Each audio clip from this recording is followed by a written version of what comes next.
Shooting better video on your mobile device isn't difficult and it shouldn't be overwhelming. You just need to follow a few simple rules and follow some of the tips that I'm going to show you in this video. But first, let me introduce myself. My name is Nimmin, and you are watching the Master Your Mobile video series, where I help you take your mobile device and turn it into a pocket-sized production studio and so much more. So if you're ready to go, let's dive into the tips and start making better video. Okay, first things first. Unless you're shooting for Facebook or Instagram stories or something that requires it, do not, under any circumstance, hold your phone like this when recording for YouTube. Just don't do it. Just resist the temptation, and please, for the love of all things holy, do not shoot like this for YouTube. Turn your phone in landscape mode horizontally, just like this, and shoot the phone. If you shoot it like this, it's gonna look crazy with the black bars. You're gonna have all this wasted space on the side, and it's just not gonna look very good. Moving right along to the, well, of course, part of the tips. This is something that we need to discuss. I'm guilty of this myself, but yeah, we need to have this talk. First thing you need to do is clean the lens on your camera. Second thing you wanna do is check the storage space in your phone. There's nothing worse than being out there getting ready to shoot something and boom, you're full, you're out of space, and that's it, that's a wrap, you're going home. Also, when you're shooting the video, keep editing in mind. If you shoot for the edit, it'll make the entire process a lot better. Be it if you edit yourself or you give it to an editor. And I promise you, if you give it to an editor and you're shooting with the edit in mind, your editor's gonna love you and it's gonna speed up the whole process. Oh, and this is very important. Put your phone on airplane mode. You don't want to be recording or in the middle of doing something important and you don't want your phone to buzz or ring. You don't want a message to disturb whatever it is you're working on. Put your phone in silent mode, airplane mode, whatever mode it is, it's going to shut your phone up.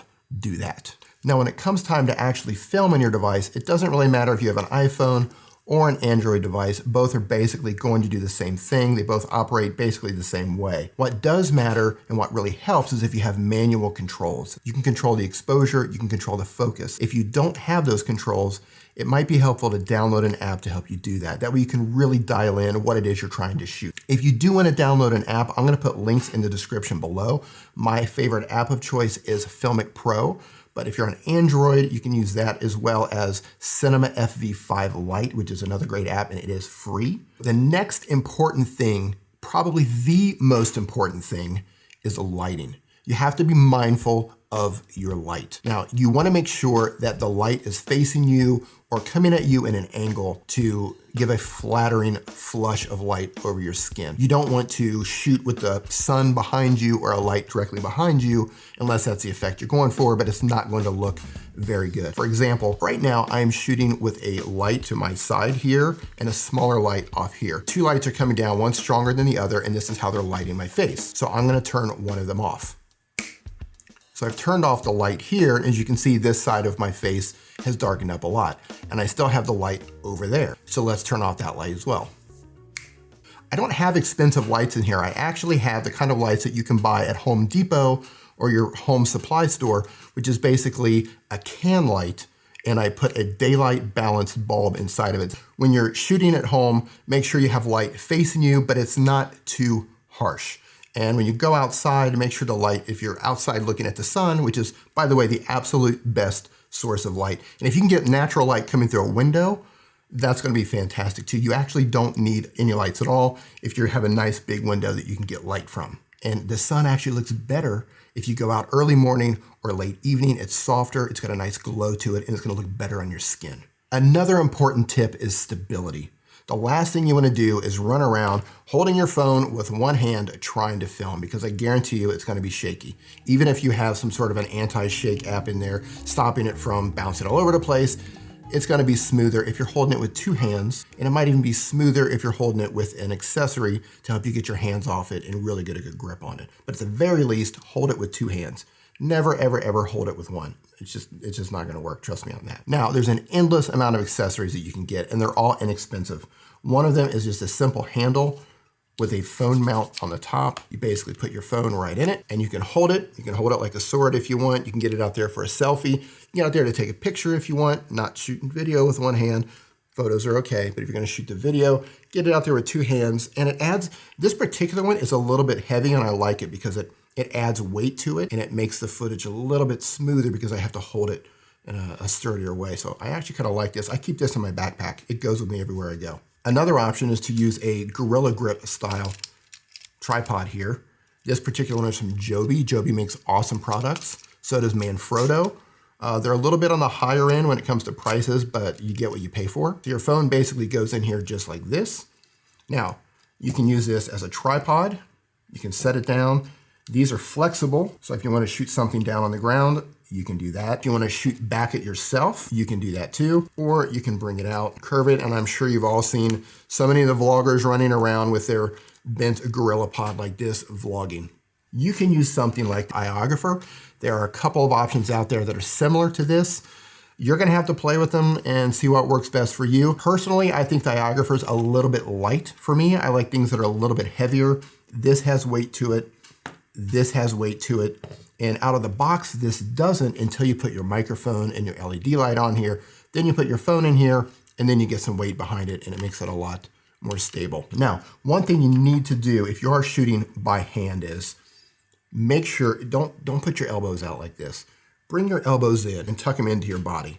You want stability. Lean against the wall if you have to lean against the wall. Sit down, put your hands on something, rest your elbows on something, whatever you have to do, but both hands go for stability.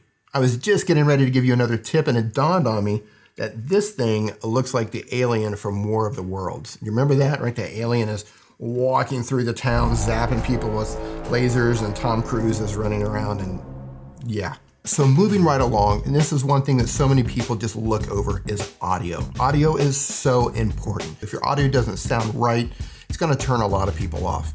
Now, it doesn't mean you have to run out and buy an expensive mic. That's not the case whatsoever, but you need to set your room up. You have to be mindful of what's around you. Right now, for example, I have acoustical foam around me that's stopping my voice from bouncing around when I speak. The sound waves go out, they don't come back. You don't have to spend money on acoustical foam. It's just, I had to do it for this particular room. If your room is bouncy with sound, you can hang blankets on the wall. You can actually get under the blanket if you need to record audio. I know it sounds crazy, but trust me, it works. If you're outside, be mindful of airplanes, be mindful of chickens, dogs, whatever it is that can disrupt your sound. Now, you do not have to go out and buy a bunch of expensive microphones. However, a microphone, even a budget microphone, really helps a lot. You can get something small like the Rode Video Mic Me that plugs right into your phone. It goes right into your headphone jack, just like this. And you don't have to do anything else. It automatically records here. And I will be doing an audio video in the future where I do a bunch of comparisons and show you the with and without, as well as a bunch of different mic options so you can choose from to see what sounds best for you. But something like this, it's easy to run and gun. But note that if you have one of the newer iPhones, you do have to set this up with a dongle. So that does give you an extra step, and I have lost 2 dongles, so it happens. But if you do have an iPhone and you want to set it up with your dongle, and I've already mentioned the Iographer, which is basically a handheld system where you can snap your phone right inside, just like this, and you can put your microphone in the shoe here. You actually can put it on a tripod if you want.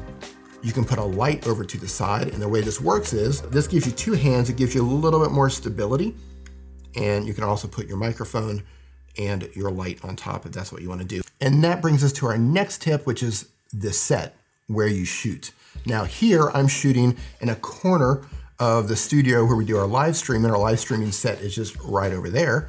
But you can do this in your bedroom, in your living room, in your kitchen, whatever works for you. Just clean it up a little bit. You don't want cables and toys and all kinds of things cluttering up your set. It looks sloppy. Take a few minutes, take the items that are in the shot and move them behind the camera, put them in a box, put them under the sofa, whatever you're gonna do to clean up your set and make it look nice. But most importantly, make it convenient so you can go in there, set up your camera and shoot. You don't wanna have to tear something down and set it up all the time, because if you do that, it's gonna become difficult, it's gonna be tiresome, and you're probably not gonna do it. So keep your camera set up if you can, and have your little area put together so you can just come down, flip on the camera, and just do whatever it is you're gonna do.